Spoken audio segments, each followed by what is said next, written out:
un Nicaragua libre. La libertad tuvo hoy un nuevo significado. Dio la mano a la democracia ante el júbilo desbordante de un pueblo que sepultó a una dinastía de 42 años, 6 meses, 16 días. Era julio de 1979. El dictador Anastasio Somoza Debayle, su familia y allegados habían abandonado Nicaragua. El país celebraba con fervor la caída de una de las dictaduras más despiadadas de América Latina. Nicaragua tenía 42 años de estar gobernado por la familia Somoza y sus allegados, quienes suprimieron las libertades más básicas de cualquier ser humano bajo el argumento de una lucha contra el comunismo. El 20 de julio de ese año, miles de nicaragüenses se concentraron en la Plaza de la República para recibir a los guerrilleros del Frente Sandinista. Armados con fusiles y vestidos con sus uniformes verde olivo, ingresaron a la plaza que a partir de ese momento quedaría inmortalizada como la Plaza de la Revolución. Hoy solo queda el recuerdo de la Guardia Nacional, de las celdas de tortura y de las ejecuciones masivas. Hoy fue día de fiesta en una verbena que se inició a las 19 horas de ayer. Esto es Luces y Sombras de la Revolución Sandinista. Soy Michelle Polanco Alvarado y es un gusto que puedan acompañarnos en el segundo episodio de nuestra serie Vida y Muerte de la Revolución. La salida del último miembro de la dinastía somocista en Nicaragua, el 17 de julio de 1979, le dio la certeza a miles de ciudadanos de que el país finalmente alcanzaría una paz con justicia y una democracia sin condiciones. El conflicto armado entre la Guardia Nacional y la guerrilla del Frente Sandinista de Liberación Nacional tenía desgastado al país centroamericano que en ese entonces poseía un poco más de 3 millones de habitantes. La ausencia de libertades y las graves violaciones a los derechos humanos durante los 42 años de dinastía somocista estimularon en la mayoría de los nicaragüenses el antisomocismo. Los líderes de la revolución sandinista prometieron desaparecer como política de Estado las ejecuciones extrajudiciales, el encarcelamiento de opositores, los desplazamientos forzados y la censura a la prensa. Miles, millares, incontables personas nicaragüenses que llaman a la patria libre, que inician a partir de hoy. Una nueva etapa estaba por comenzar. Cuando se da el triunfo de la revolución, obviamente se siente una liberación del régimen al cual estaba sometido por la represión de la Guardia de Somoza. A la persona que acaban de escuchar la identificaremos como Santiago por motivos de seguridad. Cuando triunfó la revolución sandinista tenía 18 años y recuerda la emoción que sintió al ver materializada la lucha guerrillera de varias décadas. Con la revolución, mucha alegría, mucho entusiasmo, una gran esperanza de que las cosas que estaban mal iban a cambiar. Aunque el Frente Sandinista fue la fuerza principal en la lucha militar contra el somocismo, no ganó por sí solo. Había recibido apoyo de amplios sectores de la sociedad nicaragüense, así como de una coalición de países democráticos comprometidos por el rescate de la democracia en Nicaragua. En ese contexto, varios países de Latinoamérica sufrían bajo dictaduras de derecha. Por ejemplo, en Argentina gobernaba José Rafael Videla, en Chile Augusto Pinochet, en Paraguay Alfredo Stroessner y Hugo Banzer en Bolivia. Todos ellos tuvieron cercanía con Estados Unidos, país que se disputaba con la Unión Soviética el control político e ideológico del planeta. La revolución en Nicaragua atrajo interés mundial precisamente por ese contexto de polarización. La dinastía somocista, acusada de graves violaciones a los derechos humanos, había perdido el apoyo de los Estados Unidos cuando llegó el demócrata Jimmy Carter a la presidencia de 1977. ABC News correspondent Phil Stewart, 37 years old, was killed today in Nicaragua. El asesinato del periodista Bill Stewart a manos de la Guardia Nacional de Somoza el 20 de junio de 1979 precipitó la caída de la dinastía. A los sandinistas los apoyaron distintos gobiernos ideológicamente opuestos al somocismo, como el de Carlos Andrés Pérez en Venezuela, el de Omar Torrijos en Panamá, el de Fidel Castro en Cuba y el gobierno de la Unión Soviética. El conflicto igualmente atrajo la atención de brigadas de voluntarios internacionalistas, quienes a través de la Cuba revolucionaria de Fidel Castro, así como de otros contactos de la izquierda internacional de esa época, llegaban a las bases militares sandinistas en Costa Rica a apoyar a la guerrilla. Uno de esos internacionalistas fue el español Javier Nart, periodista en ese entonces y ahora diputado del Parlamento Europeo. En 1979 colaboró llevando armas a la guerrilla en el Frente Sur, es decir, en Costa Rica. La libertad no tiene fronteras, la libertad es de todos. Y en consecuencia, cuando conocí la brutal dictadura dinástica somocista y la lucha frente a ella de un movimiento limpio sandinista que su objetivo era abrir la puerta a la libertad del pueblo nicaragüense, entendí que si yo tenía alguna capacidad de ser útil, tenía que darla. Como muchos, Nart estaba convencido de las buenas intenciones de la revolución sandinista, movido además por los abusos cometidos por la dinastía de la familia Somoza. Por eso colaboré con la lucha de aquel momento del Frente Sandinista, donde los sandinistas, y en este caso Daniel Ortega, hablaba de algo tan fundamental como es la libertad. Nart recuerda que la contribución de los países democráticos fue vital para la caída del somocismo. En aquellos años, todas las democracias europeas teníamos claro que la contribución que debía hacerse era una contribución solidaria. Felipe González, el que fue presidente del gobierno de España, tuvo una contribución decisiva. Si no hubiera habido el apoyo de la socialdemocracia a la lucha del Frente Sandinista, Estados Unidos y en ese momento el presidente Carter no hubiera adoptado una posición histórica fundamental.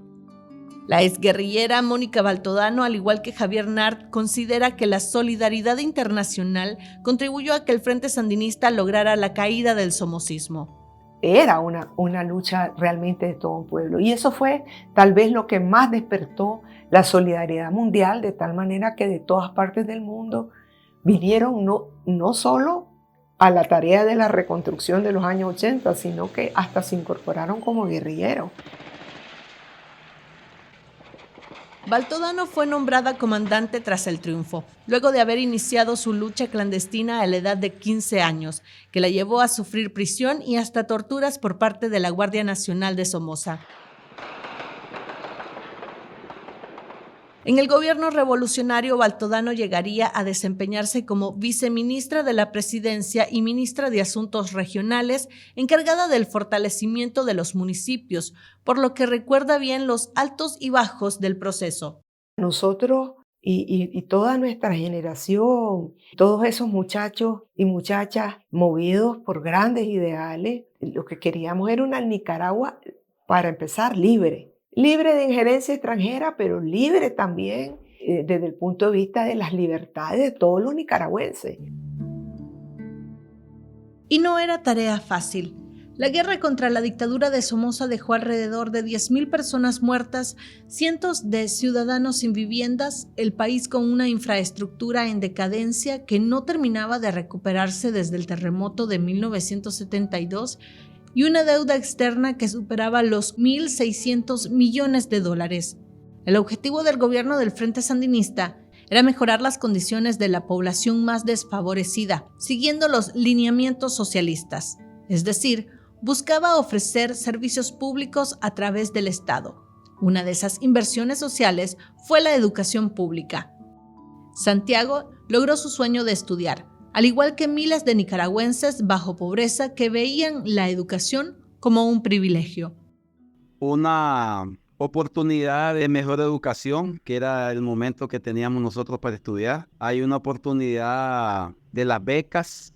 Entendimos que teníamos una oportunidad de podernos convertir en profesionales, porque muchas cosas que antes, digamos, se pagaban para poder uno estudiar en un colegio o en una universidad, En ese momento con la revolución, pues más bien había un estipendio hacia los estudiantes que no eran de Managua o de León, donde estaban las universidades, y te daba, digamos, la oportunidad de poder hacerte un profesional.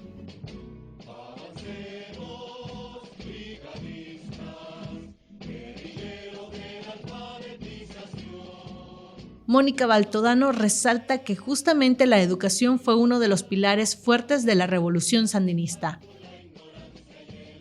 Hubo mejoras evidentes en la educación. Nicaragua fue reconocida con el premio Nadezhda Kurkaya por los avances en la educación. El premio al que Baltodano hace referencia fue otorgado por la UNESCO, la Organización de las Naciones Unidas para la Educación, la Ciencia y la Cultura.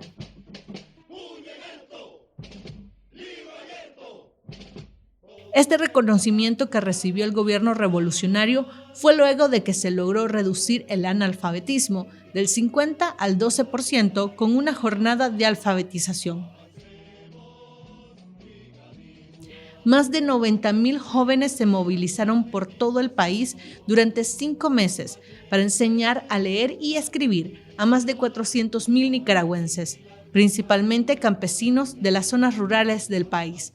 En esa época se popularizó el himno de la Cruzada Nacional de Alfabetización del cantautor Carlos Mejía Godoy.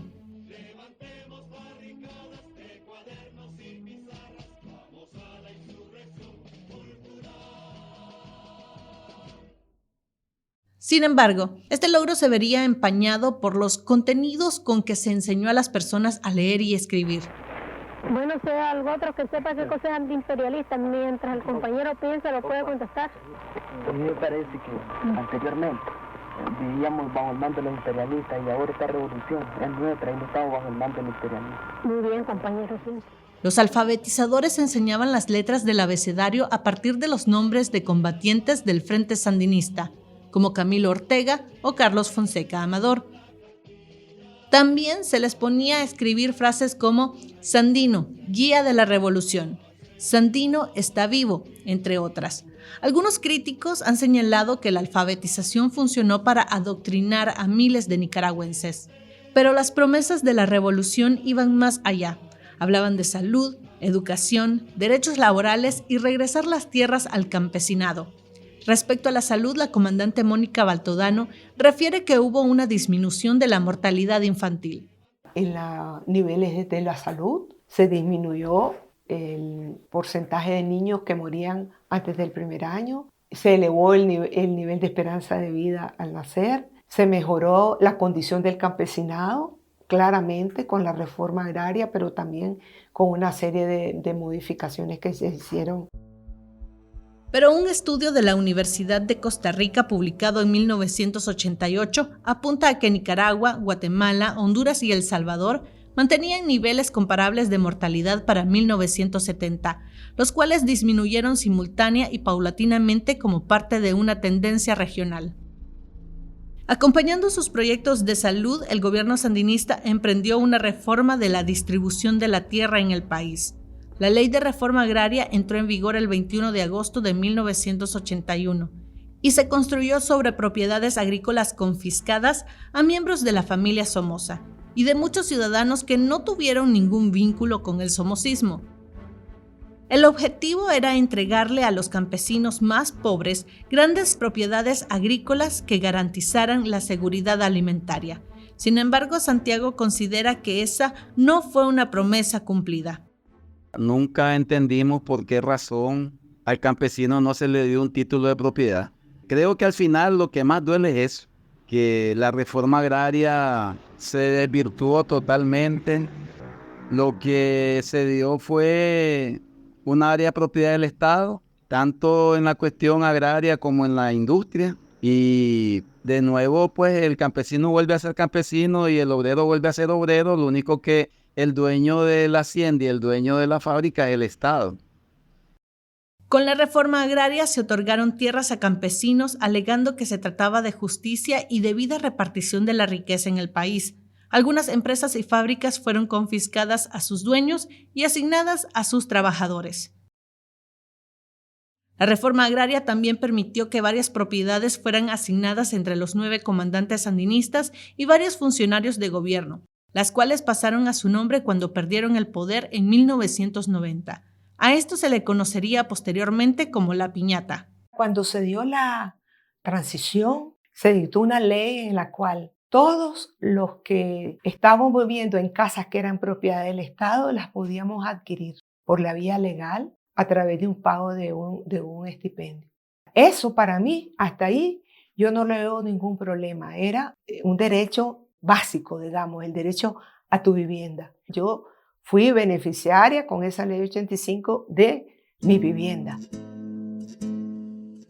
Investigaciones periodísticas revelaron tiempo después que unas 20,000 viviendas fueron entregadas por los sandinistas a igual número de familias que los apoyaron en los años 80.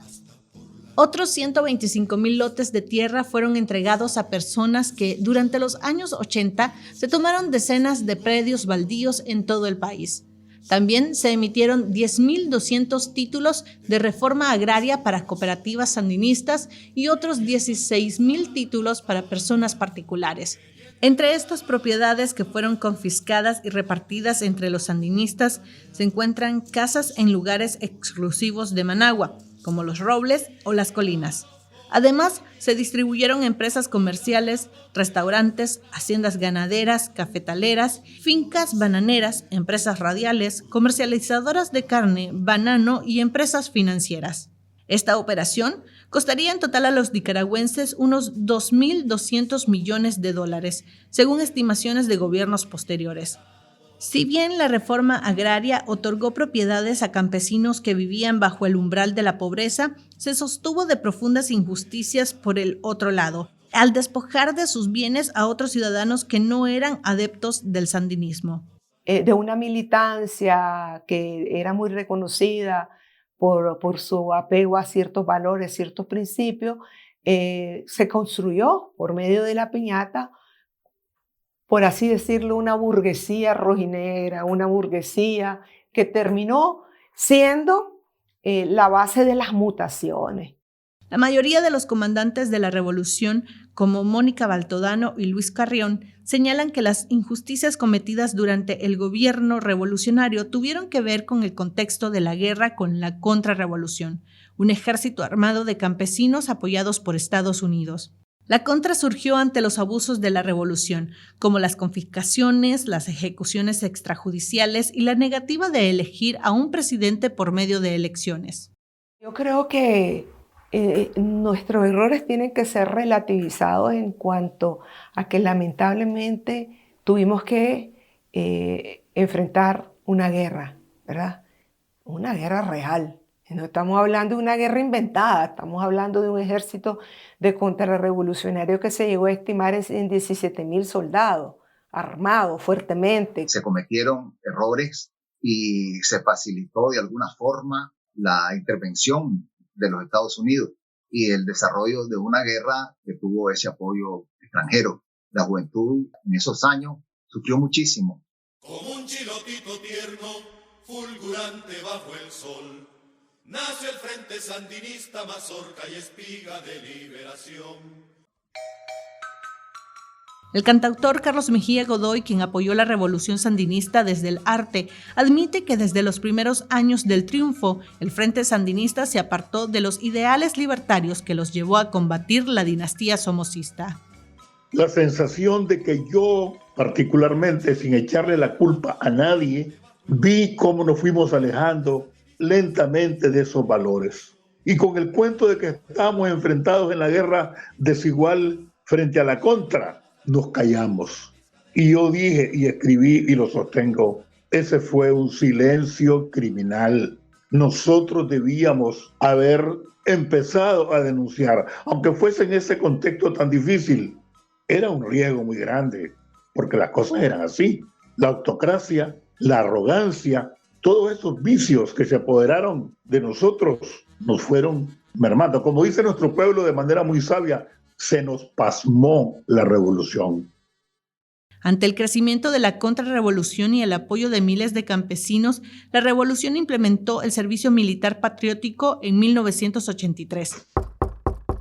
Desde los 17 hasta los 25 años, los jóvenes eran obligados a combatir, pero también hubo casos de menores de entre 14 y 16 años que fueron obligados a combatir en las montañas. El servicio militar es la conciencia, la herencia de Celedón, de Sandino, de Rigoberto y los héroes y mártires de nuestra revolución. Para ese año, 1983, ya el ambiente se volvió represivo. A través de los comités de defensa sandinistas, estructuras populares establecidas en prácticamente todas las ciudades importantes del país, identificaba a los ciudadanos que consideraba contrarrevolucionarios y posteriormente eran judicializados. Error tras error nos fuimos alejando de aquellos valores. Miles y miles de jóvenes que fueron a esa guerra absurda y, como dije, a lo mejor uno no descubre el agua tibia diciendo yo fui con mi silencio cómplice. Más allá de los análisis geopolíticos, etcétera, no, la realidad real, la ética. Empezamos a alejarnos de la ética y de la mística revolucionaria. Se tuvo que coartar la libertad de prensa, se censuró, ¿verdad? Son de las cosas que se pueden considerar errores. El término de haber pasado, digamos, a confiscar las propiedades de personas solo porque pensaban diferente, pero yo creo que fue un acto erróneo. Esos errores del sandinismo que confiesa Baltodano también los reconoce el periodista Carlos Fernando Chamorro, quien durante la Revolución Sandinista dirigió el diario Barricada, un órgano de propaganda del gobierno. Alguien dirá, bueno, pero si vos trabajaste, vos fuiste en algún momento un periodista partidario. Sí, es cierto. Fue en una etapa de mi vida durante la Revolución Sandinista, creo que cometimos graves errores y uno aprende también de la autocrítica que hay que hacer en determinados momentos de la historia. En ese momento, en la Revolución, yo fui parte de un periodismo que tenía una opción política abierta y eso la historia demostró que tampoco era sostenible. El Frente Sandinista desplazó por medio de la violencia a miles de ciudadanos de la costa caribe bajo la premisa que estos apoyaban al ejército de la contrarrevolución. No tuvimos buenas relaciones con los sectores indígenas, no entendíamos el fenómeno indígena, su derecho a su lengua, a su cultura, a sus propias costumbres, ¿verdad? No lo tuvimos y cometimos muchos errores, sobre todo con la etnia misquita, y también creo que se cometieron errores en la relación con el campesinado que favorecieron su incorporación a la contrarrevolución y que hicieron que esa guerra terminara siendo una guerra de carácter civil, ¿verdad? Donde nos enfrentamos hermanos contra hermanos, ¿verdad? Porque éramos nicaragüenses todos. La comandante Mónica Baltodano hace referencia a la Navidad Roja, un crimen ocurrido en 1981. Según denuncias recopiladas por la Comisión Interamericana de Derechos Humanos, la Fuerza Aérea de la Revolución Sandinista bombardeó las comunidades de la etnia misquita en el Caribe Norte, provocando la muerte de unos 60 nativos el 23 de diciembre.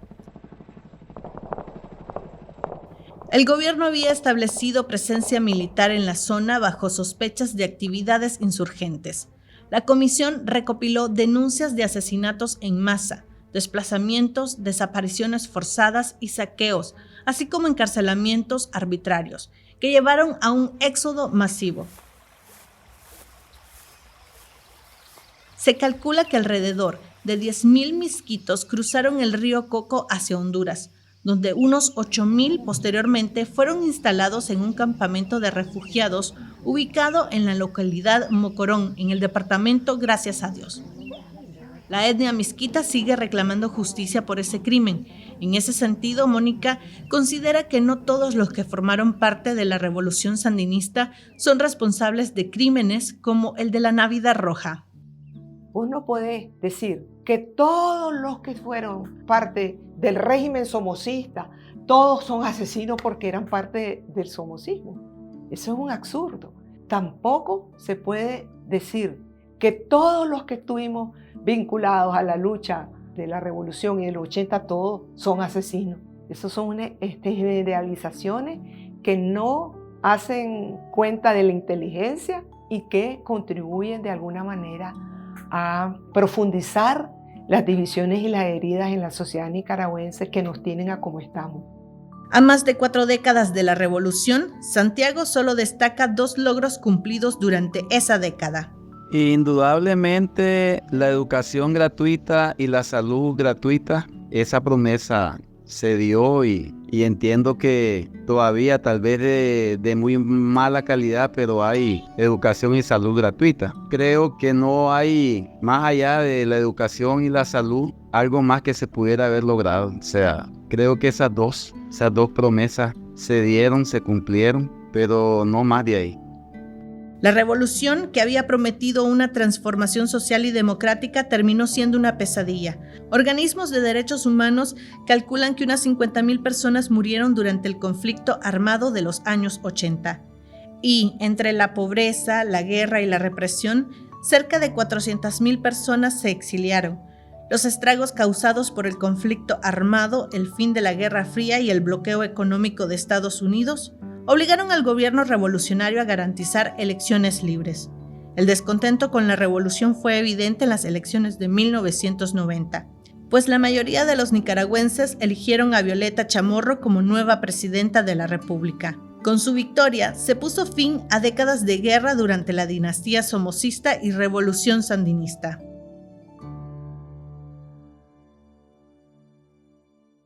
Este fue nuestro segundo capítulo de la serie Vida y Muerte de la Revolución Sandinista. Fue producido por Houston Castillo y Donaldo Hernández. El guión lo hizo Michel Polanco Alvarado. La mezcla y el diseño de sonido son de Javier Bermúdez.